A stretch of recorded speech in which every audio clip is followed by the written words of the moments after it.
You don't want to start? No, I always start. Hello, my name is Amy. I have more a rhetorical question,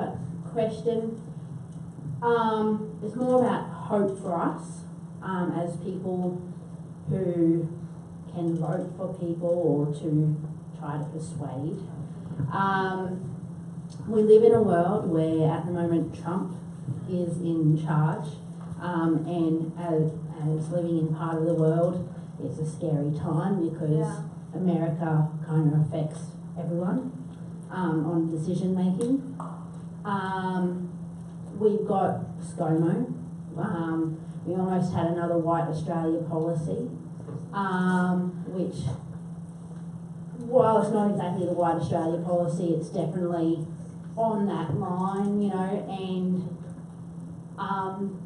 I guess me and sometimes we as a people are just fed up of people not being able to talk to people respectfully, arguing instead of, you know, having that, well, I don't like this, but can handle it this way, or, you know, doing that respectful conversation. You know, racism, if you're not white, Christian, you know, you're not allowed in this country, like, you know, it's frustrating, it's annoying, stupidity at its best. My question is, okay, so my question is, the hope for, what is the hope for us? Yeah, it's great. It's very hard to live in this society where, no offence, but shit is happening, and it's not fun all the time, and, you know, yeah, it's annoying. There's so many layers to that question. Yeah. But there's even layers to the answer. Yeah. I mean, I think there is hope, and I do think that, I mean, I come from a Christian perspective, so I'll always have hope. Do you know what I mean? Yeah. I believe in the hope of the gospel. In terms of politics, though, I think part of the hope is going beyond the traditional categories that seem to be so oppressive, and it's the case with a lot of our world at the moment. So, you know, we got the left and we got the right, and they'll all argue with each other, hate each other, and we'll try and work out who to vote for. Somehow we've got to find politicians who've got a moral compass. I believe that passionately. And it's not whether they're Liberal or they're Labor or they're left or right. What's their moral compass?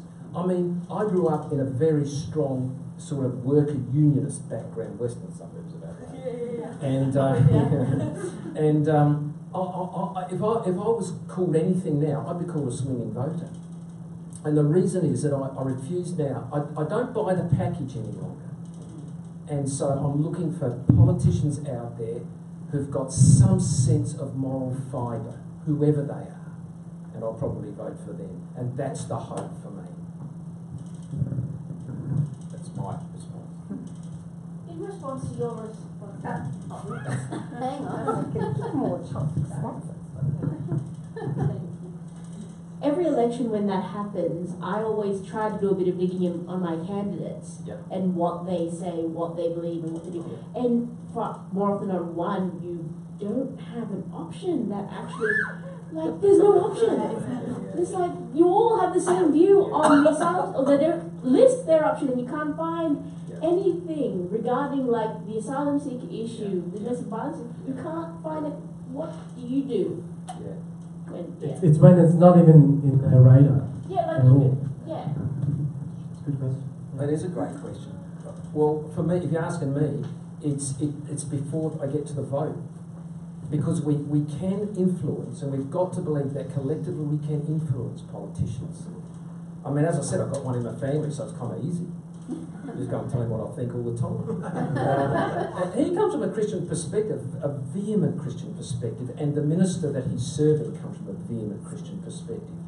My son's Uniting Church, the other guy's in another sort of a church plant. I don't know what it is, doesn't really matter much. But they're both absolutely sold on climate change and the issues around that.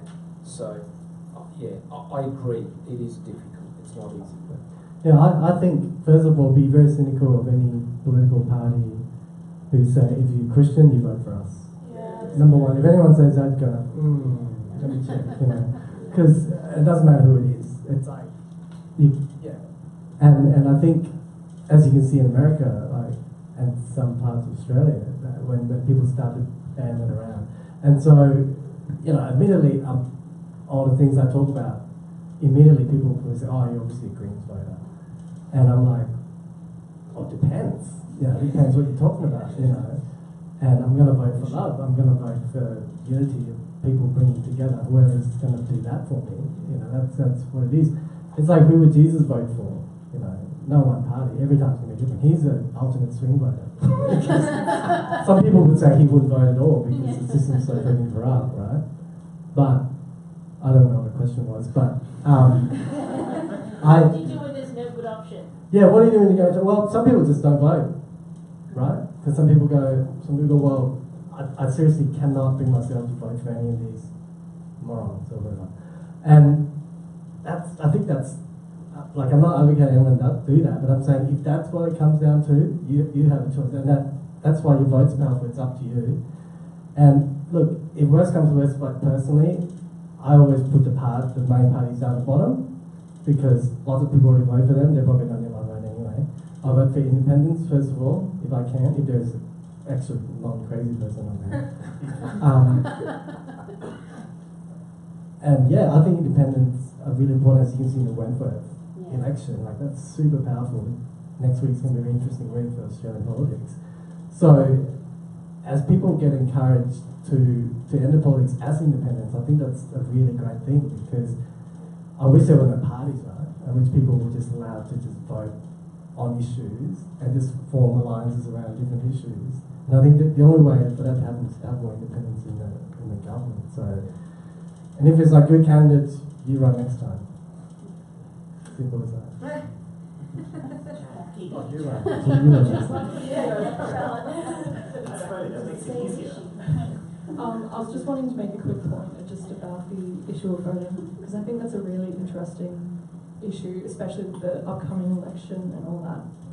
I think a really good point to remember is that even if you do get a candidate that you don't really have much support with, it doesn't end there. If there's someone who you're not content with, or is doing taking action that you don't agree with, there's always actions you can take. So, if you a really good way to sort of formalize that is just think about the sort of steps you can take. Because if you take any step, that is a step towards change. You sort of have to accept that in any way possible you can do that.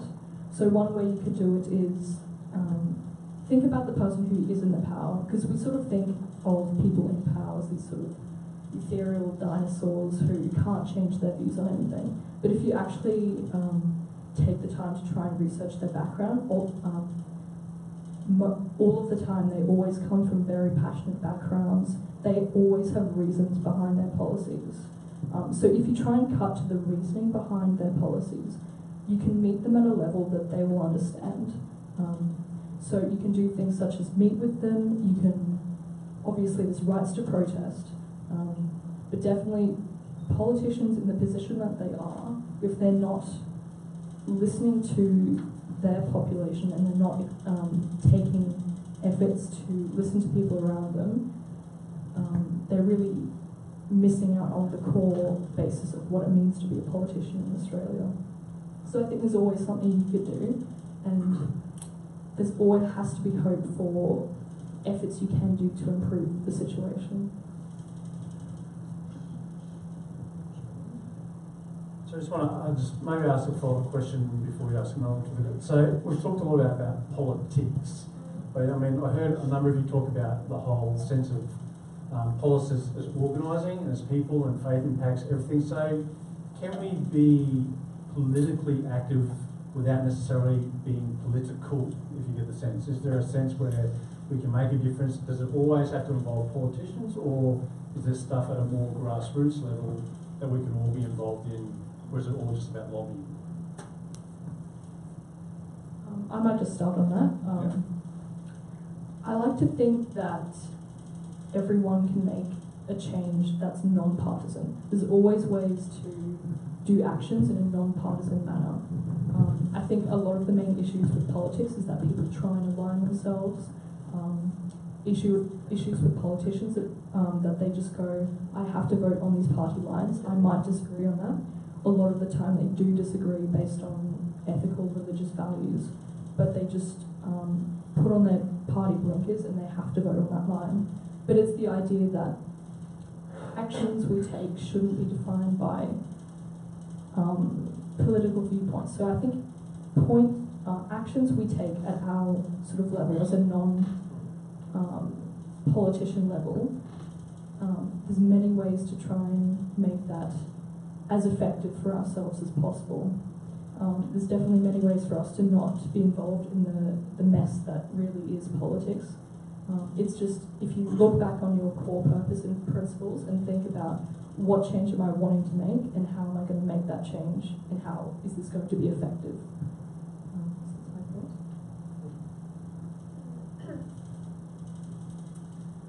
I think in Australia we have lots of different institutions, and we've got the government as an institution, and all the different other institutions in terms of the courts and hospitals and schools. We've got business, which and we've also got civil society, of which Uniting Church is one of the institutions, a part of that, and various other groups. And in a time where we have become anti-institutional, we don't like institutions anymore. We don't trust institutions. They've let us down. They are flawed. But I think sometimes we can go into that thinking that, okay, well, if this institution falls apart, then magically some other institution is going to come and take its place, and that is going to be more superior. No, I don't think it will. I think institutions are flawed because people are flawed, and the institution is only as good as the people that are involved in them. So I think participating in civil society, whether that be through your church, or whether that be through a sporting group, or whether that be through whatever other way you choose to associate yourself with, is giving meaning to those around you, and it's forming habits of community that encourage others to be involved in community. And it's those habits of community and habits of participation where I think we will have a more active political life. Because you're right, politics is not just about the way you vote, it's about the way that you engage in community. And I think Peter, you're a good example of this, becoming a pharmacist. We all have a personal mission in how we choose to we think God is calling us to bring out the kingdom of God here on earth. But I do think if we're serious about loving our neighbour, we need to think about how that we live that out publicly, and finding our own public role in that as well. Can I just add one thing? Yeah. We're all in, I don't think it's a question of are we involved in politics. We all are. We are now. And if someone doesn't do anything, they're doing something political. They're reinforcing the status quo. You know what I mean? So, in the broadest sense, we are, by the nature of being human beings, we are involved. The question is just how we're going to be involved. And that's something what Elise was saying is excellent to that. I've got a question here. So, just how does someone get involved in political activism from a Christian standpoint? So, if someone's out here wanting to be involved, how would someone start being involved in political activism from a Christian standpoint? Come to the Queensland Community and Life Assembly in 2 weeks' time. Speak to me, Yeah, I was going to say Sue is the person in this room to talk to, as far as the Uniting Church is concerned, and I will reveal that the core members of Love Makes a Way originally and still running most of it around Australia, most of the Uniting Church people. No secrets there. And I've recently become a Uniting Church person as well. And so you know, it's written in our DNA really in terms of living out Jesus' mission in the world. You know, it's not kind of an optional extra thing. It's core business. And so next Friday, the 2nd of November, at St Andrew's Uniting Church, right near Central Station. Come along, awesome church. And if you have a child, or if you are a child, or a teenager, or if you're not, if you're an uncle or an auntie, or a dad or a grandpa or grandma, come along on the 31st. This is Halloween, 31st of October, at lunchtime to the Immigration Department outside. We're not looking to get arrested. That's not very fun. What we're going to do is have a play-in where we want to show what kids should be doing instead of getting locked up on our road. So it's a play-in where mums, refugees are involved, so they're bringing their little leaves along. We're going to have face painting. We're going to have colouring in. I'm going to bring my uke. We're going to sing some nursery rhymes. And I've just written to police that we're doing that, and we welcome them to come along and join us. We're not blocking any entrance. We're not telling anyone to F off. We're, you know, any ministers, nothing like that. It's not angry. It's happy. It's showing what kids should be doing, and reminding ourselves and our representatives that this is what it's about for kids. You know, we're going to get kids off Nauru, bring them to Australia or New Zealand, wherever they're going to stay. So if you're free on Wednesday, 31st, next week, come along. It's very easy to do. Not scary at all. Lots of kids. And then, yeah, Love Makes Waves on Facebook, so join us and, yeah, good stuff. Yeah, that's great. The Uniting Church puts money in towards my wage to be developing leaders in the Uniting Church who are able to be active on issues. So if you are actually interested in figuring that out, we're really looking for young leaders in the Uniting Church who are interested in getting involved, and it doesn't really matter what issue, but if you're interested, then yeah, come chat to me afterwards, and Sue and I can figure that out as well. Quick question. So how do you feel about those people that, those politicians that instead of using their religious beliefs to sort of shape their policies and encourage debate, they sort of use their religious beliefs as a weapon to it's kind of, you just have those politicians that use their religious beliefs as a weapon. Bad.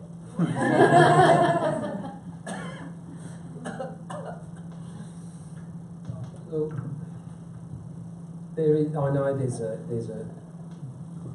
within the Christian faith and within the church a sense of entitlement that I find difficult. You know, we're going to take this city for God kind of theology.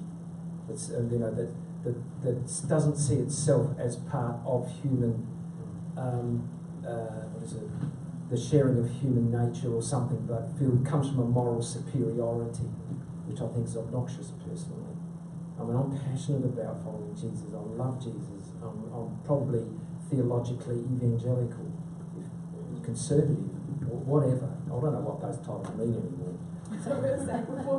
Was it? I mean, yeah, they're probably pretty useless. But to use Christianity as something to beat people is obnoxious and not of Christ. I don't think. Just something to add on that. When you do see a politician making that argument, it's probably likely it's because it's the only point of argument that they can think of at that point to make a point of. Because it's the whole idea of I can't think of anything good to say, so I'm going to say, oh, I'm a Christian, so I have these values, and that is my defining point in this debate. So if we think about the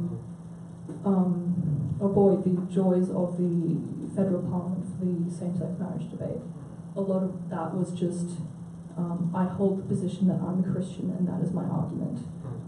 What I don't like about that sort of argument in Parliament is it doesn't allow for the grey that is Christianity. Because if you think about all the denominations we have in Australia, There's many different views, even within the Uniting Church, especially with the standing committee that we just had a couple months ago.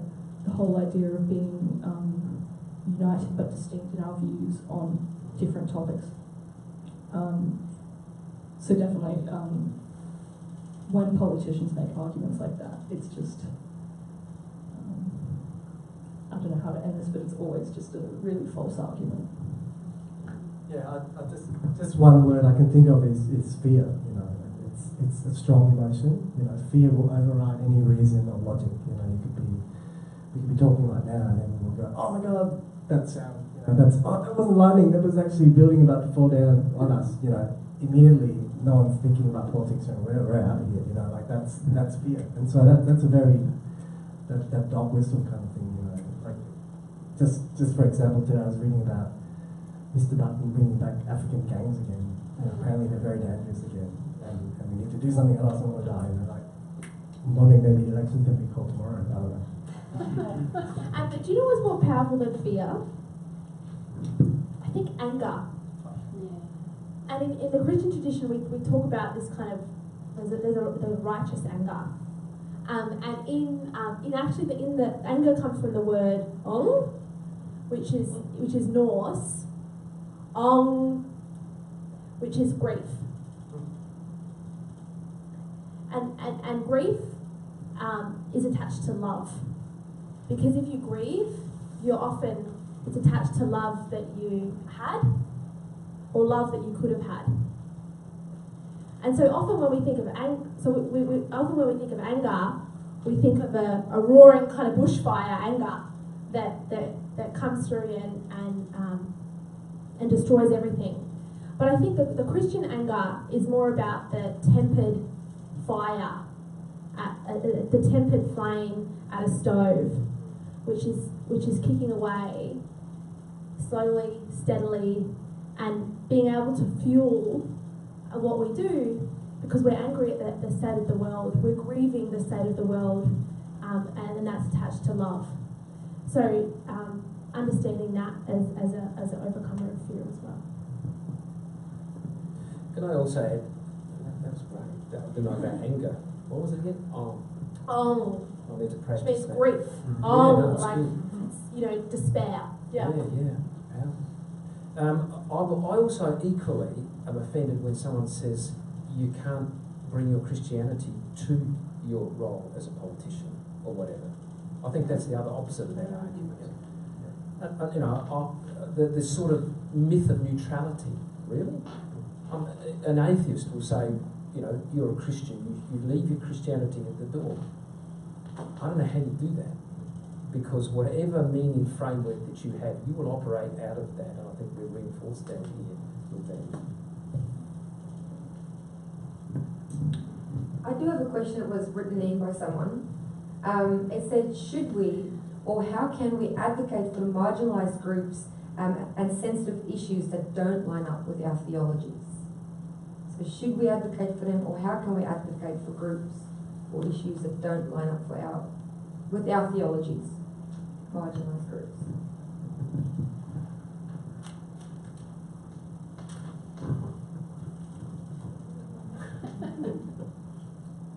I'm just running through my head. As went into theology, I guess. Yes, there are marginalised groups who are marginalised that may not fit into theology. So they were specifically asking about like LGBTIQ, women's rights, I suppose refugees, even abortion is one that they would say. Yeah. I mean, I certainly think there are certain viewpoints on sexuality that don't line up with my theology. I'll say that here. I think it's a safe place.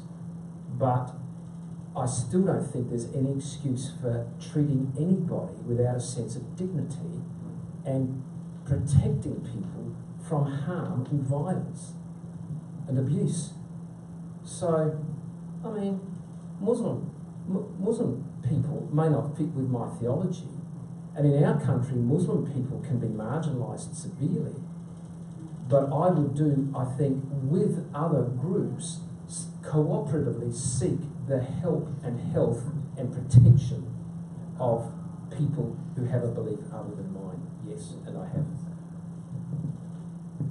I think it's essential that we do, because then, you know, when people, you've all seen the T-shirt that says, "Is it justice or just us?" You know, because then if we're just constantly advocating for people who are just like us, well, you're not really doing justice. I'm sorry, you know. So I guess each of us, and that's a really great question, because immediately I'm kind of go, oh, I love everybody and everyone belongs to me, you know. But it's not true, you know. Like we disagree on things, and we touched on this before about working with other groups who may be advocating for different groups to us. Are there issues where we can work together for people who may not like?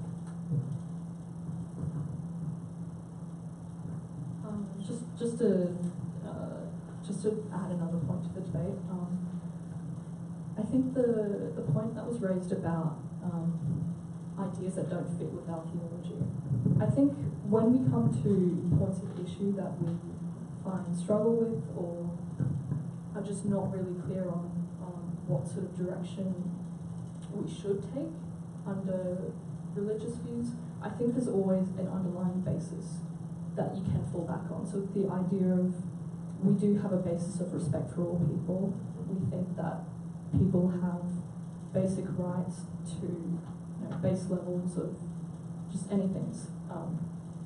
So just an example of, I think the Uniting Church does this really well in terms of how it operates in all of its, I'll just use the example of aged care, but it's just the aged care system within the Uniting Church is built on the principle that all people within their institutions are to be valued at a level of dignity and care, regardless of whether they are of a marginalised community. So a part of that is just taking active steps to make sure people do have dignity towards the end of their life. So I was reading about this the other day because of the Aged Care Commission coming up, but it's just simple things of making sure people are comfortable, so that does include LGBT members of the aged care system, as well as people of different language backgrounds. I think it's just an interesting application of the idea that there are just broad principles that we think apply to everyone, and then the steps we can take from that. Another question, sorry. So, on this, I've got a question here. It says, we live in a pluralistic world where everyone comes from lots of different backgrounds and viewpoints. So if we're pushing a faith political viewpoint, are we then pushing our faith onto other people?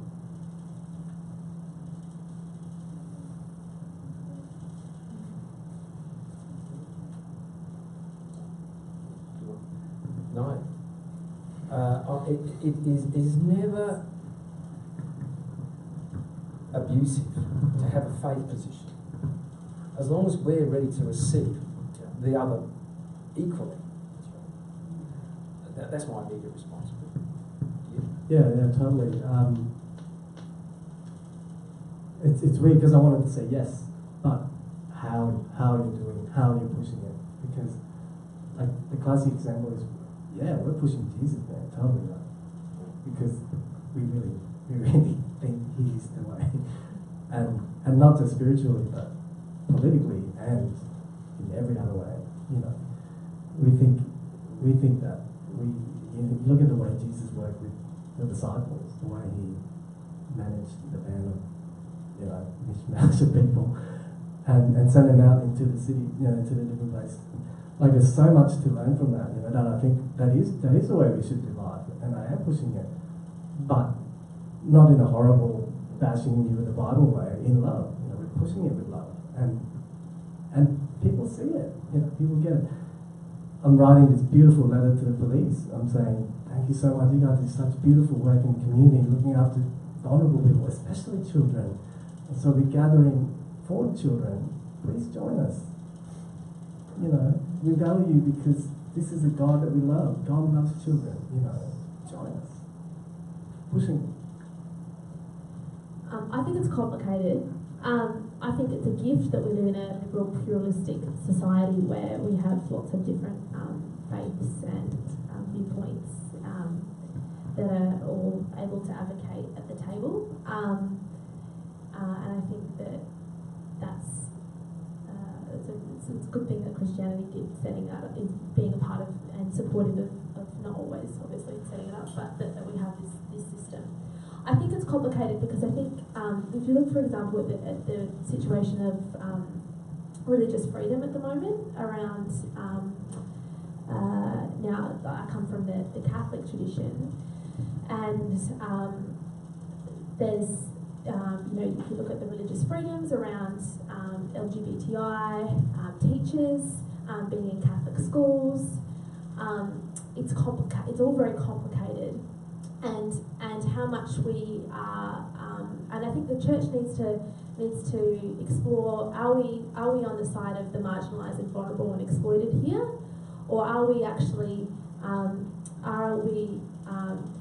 sticking to our doctrine and theology such that we are pushing ourselves away from the rest of society, and we are in fact isolating ourselves? I think it's complicated. I think that the way that the church acts in public space, though, is that it should be active and it should be able to engage in issues and in conversation around policy, but it should also be able to talk about its values. But there is some negotiation and some political judgment that's required around what issue, and I think that's up to all of us to be in relationship with each other and talking about that, so that we're in step with the community. Yeah, I'll probably agree with that. Just to add something, I think when we're taking action, I suppose, as representatives of the Christian community, I think a good point to remember is that we're not just pushing Jesus, we're pushing the idea of Jesus, we're pushing who Jesus is, the values behind that, and everything that's associated with that. So I think a part of that is when you, especially, I think we raised the topic of pushing our religion onto other people. If we're focusing on the values and why we reason in this way, that is the most effective way to come across to people, because they're always going to be able to relate on a way that they can meet you, which is through values. I just have a question. So I've just sort of been listening to what's been shared tonight, and I look at, when I think of politics, I think of things like mafia or power. Almost like, there's an entity which is, all about, things happening behind the scenes. When I think of Christianity, it's almost like a lone crusader. So, tonight's been shared that there is a strong connection between the two. But in society today, and especially with our generations, it's almost like politics is all the world, yet therefore we stay away. My concern is, how do we put the two together in a way where everyone can see the importance of it? Because we clearly, there has to be some sort of connection, there has to be a passion or a drive for our young people, or Christians in general, to really have a voice for this, for our politicians and policies to be relevant to the way things are done today. But, it's almost like, I hear a lot of my peers saying, oh, I'm not going to vote because that's of the world. I'm going to stay away because these people don't represent me. But you've got to say something, or else nothing changes. You've got to put action. But I just feel like, even though we're saying there is a connection, but in reality there is a disconnect, because most of our young people, generations, they just don't see connection, because our theology is all about let's just do what Jesus would do and stay out of trouble sort of thing and do things passively. But we've got to, how do we sort of send that message out to say, look, got to do something, there is a connection, and make it more, I guess, popular in a way that our generations can see you've got to get involved, or else we're just going to be carrying around the status quo. I think we've got to get organised. And in the Alliance, we do this through listening. We listen to stories. Then we discern as a community what's important to us. and then we act, and then we reflect on it. And we do that through relationships, and we do that through community. And if we're not organised, then the rich and the elite and the powerful, they are. So I think it's our the people that we care about, the marginalised, the exploited, that miss out. But I think it in terms of the access point and how it's relevant for us personally, I think it's, well, what do we care about? What makes us angry? What are the pressures on us? And then what are the public reasons behind those pressures, and acting on that together as a community? I don't know if that answers the question. But I don't think we do it alone, and I think that actually we're being sold this narrative, that young people at the moment are being sold this narrative of, we can be on Instagram and posting about something about, I don't know, being this or being that, and that's activism. No, neoliberalism is telling us, neoliberalism is selling to us that we individually make a difference. No, we do not individually make a difference. We make a difference the way that Jesus did with 12 other people in community out there in the actual world. And I think the more that we can do that in a way that's not just identity politics, but around generally bringing the diversity together, I think that is where change happens. Yeah, I'm just thinking back to when I was a young person, and it's a long time ago. I've got the Asian complexions, you can't tell, but thank God. But I'm just remembering myself being in a tradition which unfortunately doesn't emphasise being in the world, unfortunately. And I think of a quote that Father Richard Rohr, who's a Franciscan priest in New Mexico. He started a place called the Center for Action and Contemplation. And this journalist asked him, so, okay, you've got this Center for Action and Contemplation, which part's more important? And he said, well, I'll tell you which part's important is the end. It's brilliant, because you can do the Bible study all your life, you can sit around, nut out theology and work it all out, but if you're not out there living like Jesus did in the world, what's the point? But if you're a, full-time activist, whatever, get out there, save the trees, anything, which is great, but nothing's going to sustain you. There's not going to be that spirit of love and peace and that anger, that fire, which comes from a holy place, not just that F you whoever anger, but a holy anger like Jesus had in the temple, turning the tables over. That's righteous anger in the most beautiful sense, because it comes from just wanting to worship God through your life, And I think marrying the two together, obviously it comes from theology, and maybe you got to challenge the church leaders, and that's why we have people like Sue and other people in the church who are being that voice, which are often rock the boat, but the boat's certainly rocked. So, and if you do have young people who are searching like we all have been in our lives, you've got to find a way to connect them to other people who are a little bit outside of that, as been said. And you've got to get them dangerous books, books that aren't on the reading list at the church. Books that are controversial. Like I read Dave Andrews' Christianity. I saw the title, I was like, oh my God, that's pretty screwed. But someone encouraged me to read it, and I was like, I get it. Anarchy in the sense of against the powers that be. Jesus was like that in many ways. And not religion but love. That's one of the goals. So there's lots of good stuff out there, and young people get it. I'm always surprised. I start talking about stuff like this. I was at work the other day and start talking, and my millennial colleague was saying, "You're pretty woke for a Christian," and I took that as a compliment, I think. But she was surprised that a Christian would be interested in climate change, because she's studying geology, and I'm like, that's really sad. That I started talking climate change, and immediately she thought I was pretty woke. It's like, that should just be normal,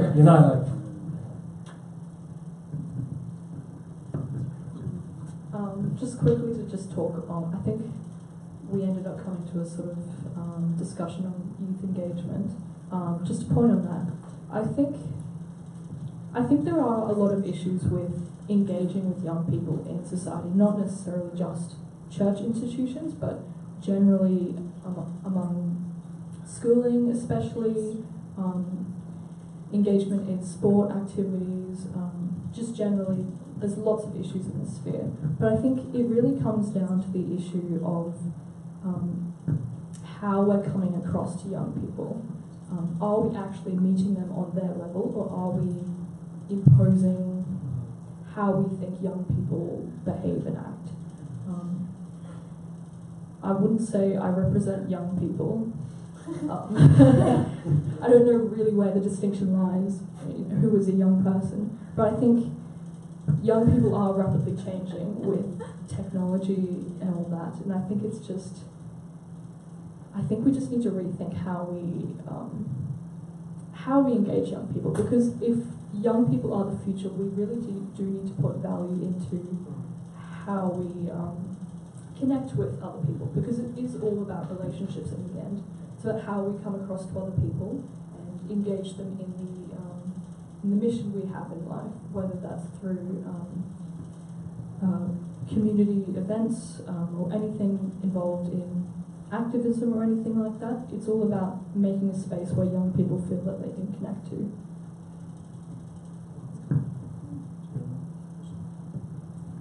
Any questions?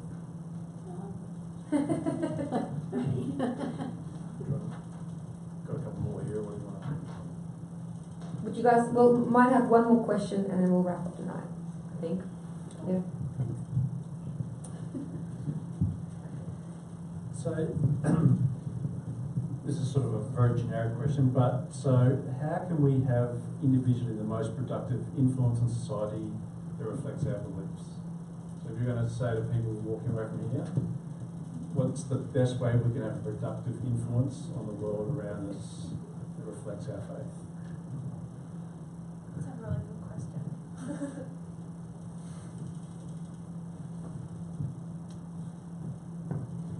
While people are thinking, I'll just ramble. I don't know who the actual quote is from, but my friend from That Makes a Way, Reverend Ken Baker from the Wesleyan Church, said to us once, our task is to be faithful, not successful. So I want to leave you with that quote before we get into the answers of what the productive thing to do is, because yes, it's important to be strategic and work on being productive, but I feel like sometimes we're over-focused on that, and we get a bit too overly strategic. I don't know. So yeah, I think that's important. As a Christian movement like Love Makes a Way, any Christian organisation really, are we being faithful to our core, our mission, the people around us? How are we operating as a group? How are we encouraging others in love? Are we caring for people? Are we caring for the politicians? Are we caring, are we praying for something to change, but are we praying for the people involved in it? Because they are just people, and ultimately people are struggling along just like us as well. So I think being faithful to God, to each other, to ourselves, to the marginalised in the cause that you're doing, I think those are good places to start, and probably a pretty productive place to start, because I think good things come out of that. Just to quickly add to that, I think a point in being sort of efficient, I suppose, in making the change that you want to see. I don't think efficiency isn't always the best way to make change. I think I think being slow and being articulate about what actually is my purpose and why do I hold this position is a really good way to try and ascertain what am I trying to do here. But I think it is really asking the question of what is my overall purpose in doing this? Why do I hold this position? It's also about listening to the people around you. Is this a good position to have? Is this still relevant? Does this still hold true? That sort of thing. And also just having space for reflection on the action you are taking. Looking back at what you have done and seeing if any changes could be made, or is there any way that I can fulfill this purpose in a better way than I have done in the past period. I always think the best place to start is where you are. I mean, I don't know where you work, what you do. Tomorrow I go back to Adelaide to my theological college, and my fruitfulness, faithfulness won't be measured by what I do when I'm travelling. It will be among the people I work with. Do I actually humanise the people that I work with? Tomorrow, what will you go back to tomorrow? How will you exercise the kingdom of God, if you're a Christian, tomorrow? How will you humanise people, personalise people, treat people with dignity, act justly? Because in the workplace, you're involved in politics right there and in a system. So I think that's where it begins, right there. As well as lots of doing other things. Turning up for St Andrew's Uniting next week.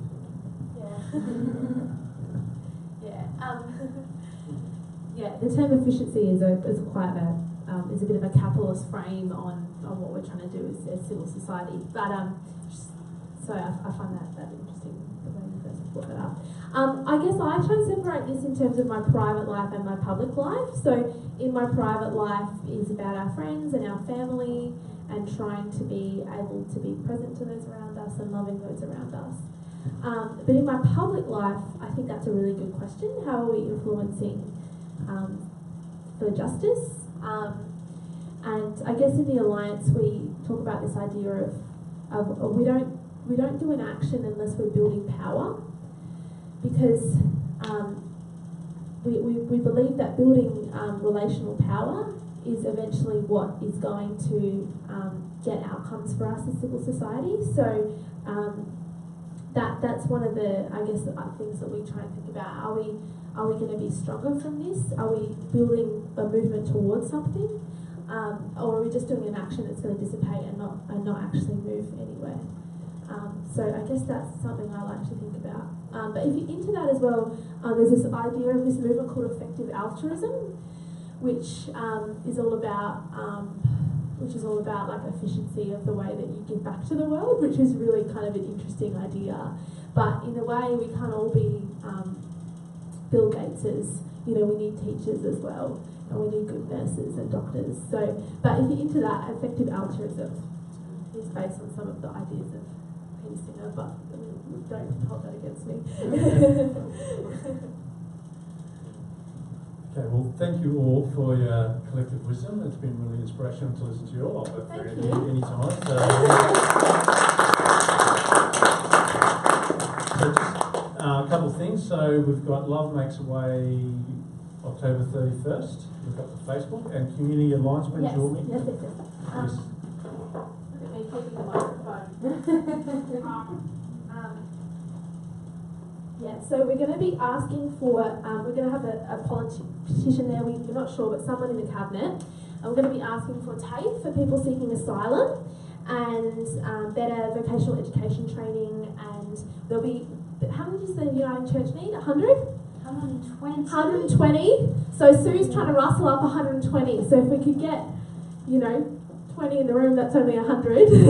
We make commitments, so one union will bring 60 people, the Catholics I think are bringing 140, the Anglicans bring a certain amount, community, I think MDA are bringing 130, so we make commitments to each other about how many people are going to be there, so that we know that when the politician's in front of us, we've got a packed house. So 700, come along, November 7th, I've got flyers.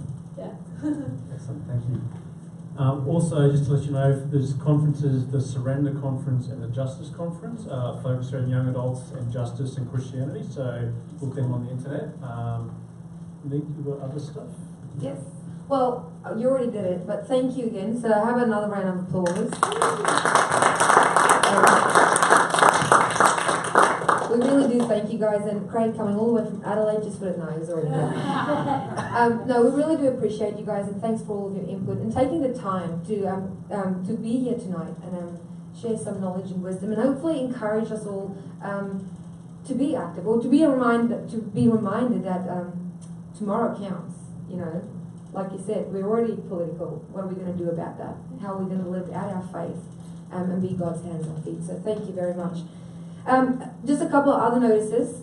So this coming Sunday is the last NGA, Next Gen Arise Young Adult Worship Service that will be held at the Gap Uniting Church at 7 p.m. It's an amazing service. It's a great opportunity for us to come together with the different cultures and ages that we have in the church and be reminded we are all part of God's family. So this Sunday, the final NGA for 2018 will be held at the Gap at 7 p.m. And on Thursday, 1st of November, Sam Chan, have you heard of Sam Chan? He was here last year. He's a pretty good speaker. Sam Chan, I think he's a lecturer from Sydney, will be joining us here at Trinity College to run a lecture on things I wish I knew when telling my friends about Jesus. So it should be a pretty good lecture to come to, or I don't know, it's not necessarily a lecture. Anyway, come. It's 7 p.m. to 9 p.m. Here at the college on the 1st of November. Yep, that's it. Thanks again. Now, as always, if there is topics you guys want to know about, if there's topics you want to discuss, please let me know. Otherwise, I'm just going to organise what I want to. And I'd much rather it be relevant for you guys, because this is a safe space where we can talk about things that are relevant to you in your life and to help encourage you to live out your faith. So our next Stretching Faith will be next year, probably February. So please, between now and then, let me know what you want to hear so we can organise another amazing panel to join us. And on that note, just something very small to say thank you for your time, give you a bit of a sugar rush. Hide it from the kids. Don't share, sharing is caring. That's what we learned tonight, right? When it comes to chocolate. That's right. I saw, on Facebook the other day, a mum trying to eat a sandwich, so she's hiding it, and the kids come and she shoves it all in her mouth, so they can't eat her sandwich. I'm like, yeah. I do want to just show this beautiful poster. I think I got everyone confused with the dates. It's Friday the 2nd November, 6:30 at St Andrew's Uniting Church. It's literally right across the road from Central Station. So come along, invite particularly people from other churches. As we know, Uniting Church it's got it pretty sorted in terms of justice. So let's invite all other brothers and sisters along, and atheists too. Atheists can join. So all these events will go on our on the different Facebook pages. So there's Bruma Yaya, the Yags, Breadfish too. So I will make sure all this information goes on the website, Facebook pages tonight and tomorrow, so you can go to the various events that's happening, because there's a lot happening. And I've just got to say something. If you are interested in social justice issues, social responsibility, just got a little flyer here, because the Synod does put out an online blogging thing, I don't know what you call it, anyway, like a post, I suppose, featuring social responsibility events and things like that are coming up, what's been going on in various issues, and what are some actions that you can get engaged in. So I've just got these flyers if anybody wants that. And please talk to me anytime. My email address is on here, so I'd love to hear from anyone who's passionate or interested. Thank you. Thank you. And then one last thank you. Behind the scenes, Emma, who organised me. As you all know, I'm very organised. And if it wasn't for Emma, tonight's venue would not have been booked and we would not have had our PA system. So thank you very much, Emma. We really do appreciate you. So look, in saying that, we'll wrap up. Please go out, live out your faith. We can make a difference. It's the smallest things that count. And continue to have conversations. And I'm sure each and every one of the panelists will be more than happy to have a chat with you. If you want to know more about anything that they're doing, please talk to them so we can share the good news with others. So God bless each and every one of you, and I hope you have a wonderful time on your journey. Amen. Thank you, Monique. Thank you. Yeah.